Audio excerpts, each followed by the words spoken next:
আচ্ছা, আপনার বৌদির সাথে কি মানে কোনো রকম বনিবনা নেই নাকি? মানে মানে হচ্ছে তো ঠান্ডা মাথায় খুন করার মতলব মশাই। ডক্টর বর্ধন কিছু অন্যায় বলেননি?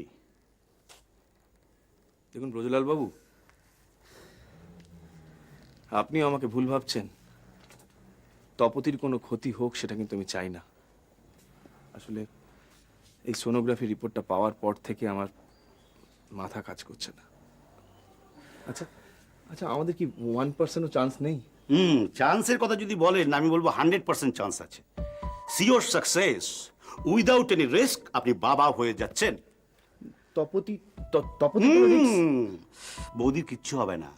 হাসতে হাসতে ছেলে কোলে নিয়ে এখান থেকে বেরিয়ে যাবে। But how it possible? হ্যাঁ, এইটা কি করে সম্ভব, তাই তো? এই কি করে সম্ভব, এই কি করে কথাটা না একটা ওই তালা বন্ধ বাক্সতে রয়েছে, আর সেই তালাটা খুলতে গেলে একটু দেখুন দেখুন, আমি তো আপনাকে বারবার বলছি যে এখানে টাকা পয়সা বা অর্থ এটা কোনো ফ্যাক্টর নয়, কিন্তু কিন্তু আমাকে তো জানতে হবে উপায়টা কি। জানবেন, আস্তে আস্তে জানবেন। আসলে আমার স্টাইলটা কিরকম জানেন তো? ফরেন ডক্টরদের মতো। মানে ফরেন ডক্টররা যদি কোনো বাচ্চার ফোড়া অপারেশন করে, সেটা বাবা মা ছাড়া ওই বাচ্চার কাছ থেকেও কিন্তু পারমিশন চায়। আর এই ক্ষেত্রে তো একটা মেয়েকে ছেলে বানানো, আপনার পারমিশন ছাড়া আমি এক পাও এগোবো না। মালটা আসছে এদিকেই। কিছু বললেন? হ্যাঁ, না আপনাকে না, ওই দেখুন। ব্রজলাল বাবু, হ্যাঁ এই নার্স এই সেদিনকে আমাকে ওই ডক্টর বর্ধনের হ্যাঁ, ঠিক চেম্বারে। আছে ঠিক আছে, বুঝতে পেরেছি আমি। হ্যাঁ, ডক্টর বর্ধন আমাকে সব বলেছেন। শুনুন, আমার একটু কাজ আছে বুঝলেন, আমি চলি। সে কি, আরে আমাদের তো কথাই শেষ হলো না। আরে কথা শেষ হয়ে গেলে তো সম্পর্ক শেষ হয়ে যায় আমার রায়। আপনি বসুন না, বললাম সব করে দেবো। আরে ও ব্রজলাল বাবু, আরে শুনুন, আপনি চলে গেলে। এই তো পেছনে ডাকলেন। আরে আপনার কেসটার জন্য তো আমি যাচ্ছিলাম। ওই মালটাকে একটু করকে দিতে হবে, নাহলে আপনি ফেসে যাবেন বুঝলেন। আমি যা বলেছি সব করবো। হ্যাঁ, আপনি দাঁড়ান এখানে। মানে আপনি কি কি বলছেন? আমার কেস আপনি করকে দিতে গেলেন? এসব কি বলছে লোক? কিন্তু ব্রজলাল তো বললো আমার ছেলে হবে। সোনোগ্রাফি রিপোর্ট অন্য কথা বলছে। স্ট্রেঞ্জ। ডক্টর বর্ধনের রিপোর্টটাই ভুল নয় তো? হয়তো ছেলেই হওয়ার কথা, মেয়ে হবে বলে ভোরকে দিয়ে ব্রজলালকে দিয়ে টাকা খাওয়ার তাল করছে না তো? এনিওয়ে, আপনার সাথে আলাপ করে দিই। ও না হচ্ছে না না না না, আমার পরিচয়টা আমি দিই। আমার নাম শ্যামসুন্দর সুর, SSS। আপনি নিশ্চয়ই মিসেস নক্ষত্র রায়, রাইট? ইউ আর রং। আপনি আমাকে ম্যাক্সিমাম মিসেস সুজাতা নক্ষত্র রায় বলতে পারেন। ব্রিলিয়েন্ট। আমি বুদ্ধিমতী মেয়েদের সংস্পর্শে থাকতে ভীষণ ভালোবাসি। Mrs Sujata Nakshatra Roy. So nice to meet you.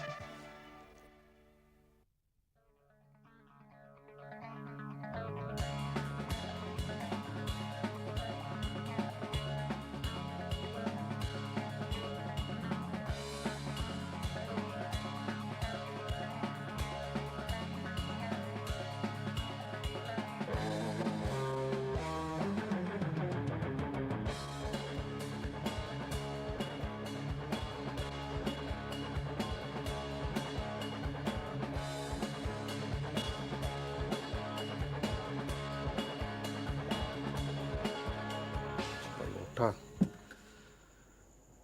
Dialysis কটায় শেষ হবে কি জানে।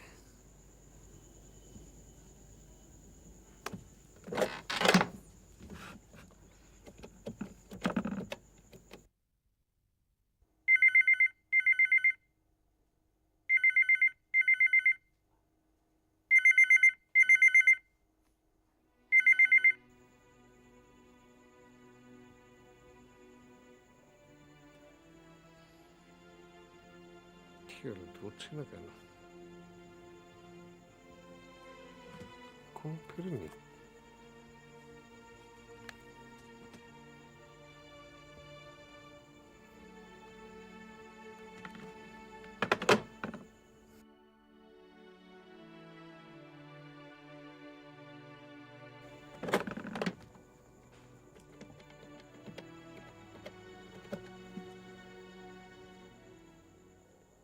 Mr. Shur, Dev Mallo or Mrinal Babu, they've taken care of you? Yeah, they were all fine. Good. That means you are enjoying. No, I'm starting my enjoyment right now. আপনারা আসার পর থেকে আমি মজাটা উপভোগ করছি। Hello waiter. No, no, ma'am. I'm at your service. Just come. এই লোকটাকে আমি কতক্ষণ টলারেট করব? প্লিজ সুজাতা, যতক্ষণ না মেডিসিনের প্রজেক্ট সাইন আপ হচ্ছে, please try and understand. Do you get it? Oh, this is right for you, ma'am. Thanks, কিন্তু I prefer soft. Fine, this is for you. For me? Yeah. Both are for me? Okay, no problem. Mrinal. Yes, yes. Alberta? Mrs. Sujata Rai, please come. আপনার সঙ্গে একান্তে আমি কথা বলতে চাই। Mrs Sujata রায়, দেখুন, আমি ব্যবসা শুরু করি 12 বছর বয়স থেকে। আমি কি দিয়ে আমার ব্যবসা শুরু করেছিলাম জানেন তো? আলু। শুনতে অবাক লাগছে না? It's true. তারপরে আমি বহুবার আমার ট্র্যাক চেঞ্জ করেছি। It's a long journey. আপনাকে যদি গোটা গল্পটা বলি, না আমি বলবো, আপনি শুনবেন তো? মন খারাপ করছো কেন সনাতন? তুমি তো জানতে ফিরে আমি যাব। কিন্তু দাদা, তারে এখানে এইভাবে ফেলে তুমিও হেরিয়ে গেলে দিদি। আমি ভেবেছিলাম আছে, একজন আছে, সেই আশাতেই তোমাকে ফোন করে আনিয়েছিলাম। এই জগদ্দলটাকে তুমিও নড়াতে পারলে না। যার জায়গা শিমুলতলায়, তাকে সেখান থেকে কে নড়াবে? তার মানে কি দাঁড়ালো বলো তো? চিকিৎসার সুযোগ থাকা সত্ত্বেও একটা মানুষ আর কটা দিন বেঁচে থাকার সুযোগ থাকা সত্ত্বেও আমরা কিছু করতে পারলাম না। কেউ কারোর জন্য কিচ্ছু করতে পারে না সনাতন। তবু তবু তুমি জোর করবে না? না, না, তুমি আমাকে ভুল বুঝো না।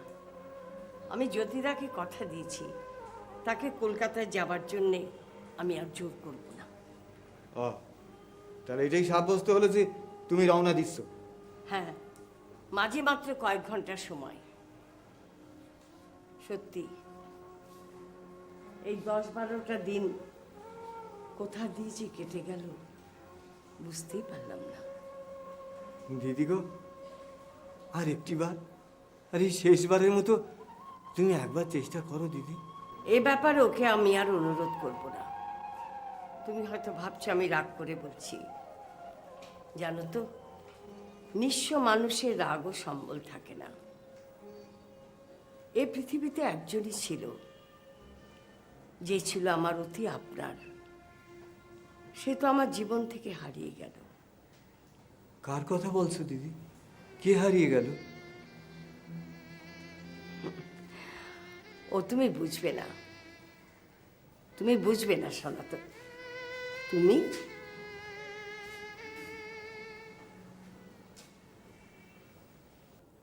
কিন্তু হঠাৎ তোমার এরকম একটা ধারণা হলো কেন? স্যার, ব্যাপারটা আমি ঠিক এক্সপ্লেন করতে পারবো না। আমার জাস্ট মনে হলো তাই বললাম। না না, আমি তোমার মনে হওয়াটাকে ইগনোর করতে চাইছি না, আমি সেই কারণেই জিজ্ঞেস করছি। কারণ এমনি এমনি তো কারো কিছু মনে হয় না। স্যার, অ্যাকচুয়ালি ডক্টর বর্ধন বারবার পেশেন্টের আলট্রাসোনোগ্রাফি করতে চাওয়াতে আমার মনে একটা ডাউট তৈরি হয়। হ্যাঁ, কিন্তু সোনোগ্রাফি তো অনেক কারণেই করা হয়। গলস্টোন ডিটেক্ট করানোর জন্যও তো উনি বলতে পারেন করতে। হ্যাঁ, তা পারেন, কিন্তু তাহলে রেনাল ফেলিয়ারে ছুতো করে উনি আমাকে ডেকে পাঠাবেন কেন? উনি আমার কাছে ডাইরেক্টলি ডিক্লেয়ার করেছিলেন যে বেবির কন্ডিশন বোঝার জন্য আলট্রাসোনোগ্রাফি করা প্রয়োজন।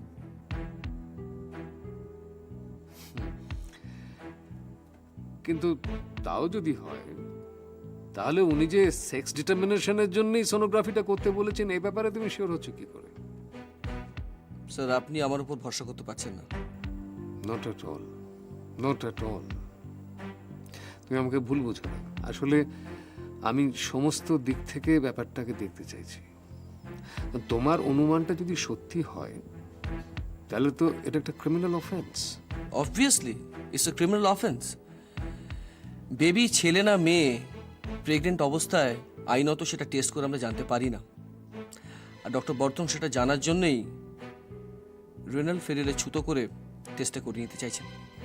হ্যাঁ, কিন্তু কেন ডক্টর বর্ধন এরকম করতে চাইছেন কেন? ঠিক আছে, ঠিক আছে, আমি দেখছি ব্যাপারটা। স্যার, এতে রিকুইজিশন লিস্টটা আছে, আপনি যদি একবার একটু দেখে দেন।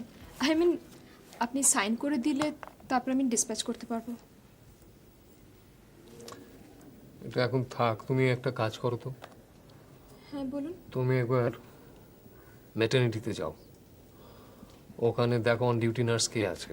খুব সম্ভবত সোনালি আছে। হ্যাঁ স্যার, সোনালি আছে।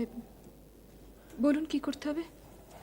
তুমি ওকে গিয়ে বলো যে ওখানে আমার পরিচিত একজন পেশেন্ট আছে, নাম শর্মিলা, ওকে একবার আমার চেম্বারে আনার একটা বন্দোবস্ত করতে বলো তো। ঠিক আছে স্যার, আমি বলছি, কিন্তু এই ফাইলটা। ওটা এখন থাক, ওটা এখন থাক। Okay sir.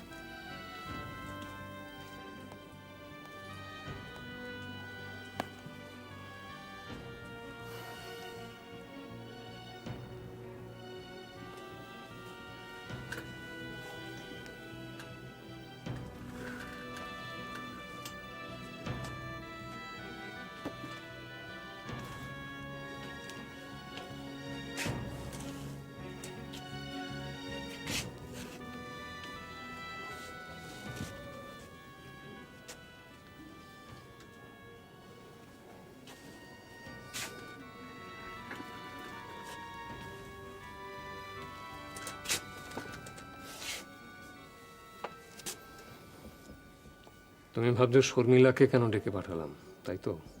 Exactly sir. আমার যতদূর মনে পড়ছে পেশেন্টের নাম তপতি। জানি জানি,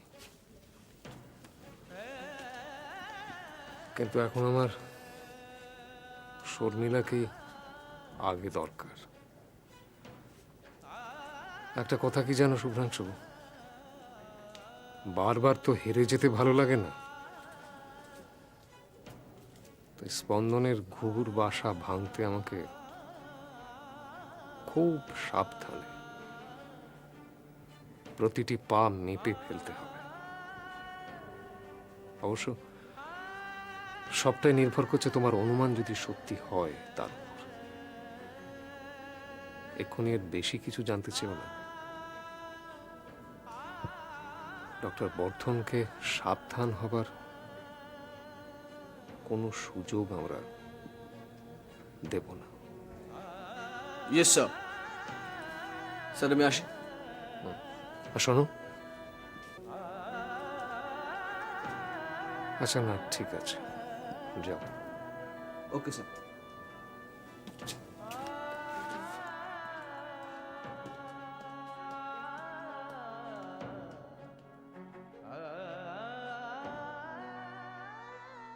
রিক্সা রিক্সা, তাড়াতাড়ি চলো, বটতলা যাবো। বটতলা স্টপ, তাড়াতাড়ি চল, তাড়াতাড়ি। দাঁড়া দাঁড়া দাঁড়া, এই ফট, ওই, নাম, নাম, নাম, নাম। আপনারা এটা কি করছেন? আমাকে যেতে হবে, আমার দেরি হয়ে যাচ্ছে। আমাদেরও তো দেরি হয়ে যাচ্ছে ম্যাডাম। আপনি তো অনেকক্ষণ ধরে আপনার পেছনে আমাদের ছোটাচ্ছেন। হ্যাঁ, আমি আপনাদের বলেছি আমার পিছু নিতে। দেখুন, আপনারা যদি আমাকে এইভাবে ডিস্টার্ব করেন না, আমি কিন্তু সুপারের কাছে রিপোর্ট করতে বাধ্য হব বলে দিলাম আমি। গুরু সাসাচ্ছে মারি, কি ভয় পেয়ে গেছিস? ভীষণ ভয় পেয়ে গেছি। আমিও ভয় পেয়ে গেছি। তুমিও? কাল ও এই আমাদের সুপারের কাছে কমপ্লেন করবে, হ্যাঁ, আমাদের দুজনকে সাসপেন্ড করবে। সে তো কাল, আজ এখন এটা তো হসপিটালের করিডোর নয়। শুনুন, এটা 3 চাকা, এই যেদিকে মানে রিক্সো। এই এই এই শোন না মানকে, কাল ও জীবনে আর কোনদিন পাবে? আর পাবে না। মানে আপনারা কি বলছেন বলুন তো? রিক্সা চলো। না না না না না না না, আমার কথা ছাড়া ও এগোবে না। গুরুর কথা ছাড়া যাবেই না। প্লিজ প্লিজ আপনারা আমাকে যেতে দিন প্লিজ। দেখলি এত ভয় পেয়ে গেছে। শুকিয়ে গেছে দেখো। না না না, আমাদের খিদে পায়নি, আমরা কামড়াবো না। মানে আপনাকে আমরা হাইট করব না, ও বলছে বাইট করবে না। আপনি খালি একটু গন্ধ শোকাটা বন্ধ করুন। মানে হেলিংটা বন্ধ করুন ও বলছে স্মেলিংটা বন্ধ করুন, নাহলে কিন্তু আপনার খুব বিপদ আছে। গন্ধ মানে এই এই ন্যাকা না, হ্যাঁ? ওই ডক্টর বর্ধনের ব্যাপারে আপনি আপনি বিমানকে কি বলতে চাইছেন? আপনি কি জানেন কি? আমি কিছু আমি মানে মানে কি মানে কি? এখানে যখন আসছো কাজ ঠিক মতো করবে, নইলে না একটু এই দিয়ে দেবো। মানকে ঠান্ডা ঠান্ডা ঠান্ডা একদম ঠান্ডা। চুপচাপ থাক। শুনুন, আপনি আমাদের তাকান না। না, মুখের দিকে তাকালে ভয় পাওয়ার কিচ্ছু নেই। শুনুন না, কাঁদছো কেন? আরে আমাদের কথা যদি শুনে চলেন না, তাহলে ওই ডক্টর শুভ্রাংশু সেন কেন, আমরা আপনাকে প্রতিদিন ট্যাক্সি ডেকে দেবো, রিক্সা ডেকে দেবো। আপনার ব্ল্যাক কার্ড থাকবে, মানে সঙ্গে সঙ্গে যাবো আমি। আরামসে আপনি বাড়ি পৌঁছে যাবেন, খালি মুখটা একটু সেলাই করে রাখুন। সেলাই, ঠিক আছে? হ্যাঁ রাজি? এখন থেকে আমাদের লাফড়া সমস্ত বন্ধ, ঠিক আছে? দেখলি তো, বুঝে গেছে। এই রিক্সা, এবার জানা হ্যাঁ, দিদিকে একটু আলতো করে বাড়িতে নামিয়ে দিয়ে যা। শোন, এই, মানে ওর যেন কোনো কষ্ট না হয়, তাহলে কিন্তু আমি কষ্ট পাবো। ও মাইরি খুব কষ্ট পাবে। যা। টাটা। যা। গুড ঠেলো না। হ্যাঁ, টাটা টাটা যা। টাটা। তাহলে এটা তো ডেঞ্জারাস ব্যাপার। इतना सस्ते क्यों अभिजीत बाबू? एक चश्मा चाबे तो और एक नया चश्मा चलिए আসবে। না না, আমি সেই চশমার কথা ভাবছি না। আমি ভাবছি যে আমার ভাঙা চশমার ক্লু ধরে লালবাজারের লোক আবার আমার ঘাড়ের উপর নিঃশ্বাস না ফেলে। आपका यही प्रॉब्लम अभिजीत बाबू, आपको जो नहीं सोचना चाहिए वही आप ज्यादा सोचते हैं। দেখুন, বিপদ কোন দিক থেকে আসে সেটা তো বলা যায় না। ইনফ্যাক্ট এই যে গণেশ মান্নার ব্যাপারটা, এটা তো ওরাই ট্যাকেল করতে পারতো, আপনার নাগেরও চলতো। অ্যাকচুয়ালি জানেন কি, আপনার হাতে মার্ডার করার মজাই कुछ अलग আছে। সব সময় आदमी দিয়ে কাম চলে না अभिजीत बाबू, फील्डे भी जेते হয়। अब चलिए ये चश्मा का बात, मेरे ख्याल से इस चश्मा का एक छोटा सा हिस्सा मेरे फांसी का फांदा नहीं बन सकता। अगर पुलिस लोग उतना इंटेलिजेंट होता तो इंडिया में क्राइम ही नहीं होता, समझा ले?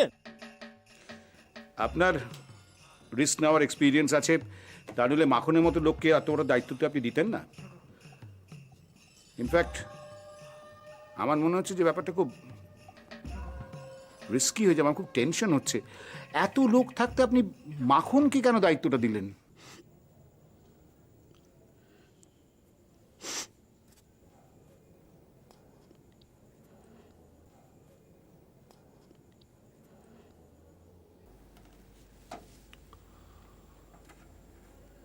কেঁদো না শর্মিলা, আমি তোমাকে সান্ত্বনা দিচ্ছি না। তোমার জীবনে যেটা ঘটে গেল সেটা সত্যি দুঃখের, অত্যন্ত দুঃখের। কিন্তু শর্মিলা, এই সমস্ত ঘটনা নিয়েই তো আমাদের জীবন। সুখের ঘটনা, দুঃখের ঘটনা। তুমি তো এগুলোকে এড়িয়ে থাকতে পারবে না।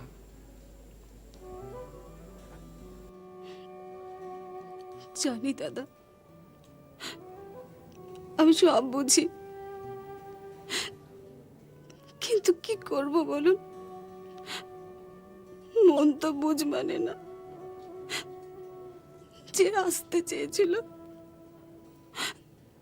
তাকে তো আমি চোখে দেখতে পেলাম না। ওদিকে আরেকজন তো তার পথ চেয়ে। তুমি দুলালের কথা বলছো তো? ও কিন্তু তোমার মতো এতটা ভেঙে পড়েনি। সে জানে ওর খারাপ লেগেছে ঠিকই, কিন্তু মেনে নিয়েছে।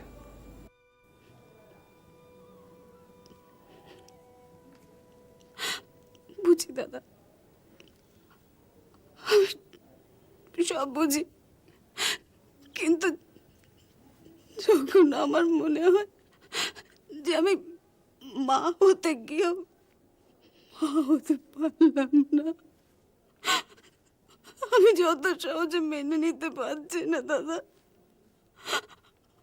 একজন মাই জানে আর একজন মায়ের কি কষ্ট।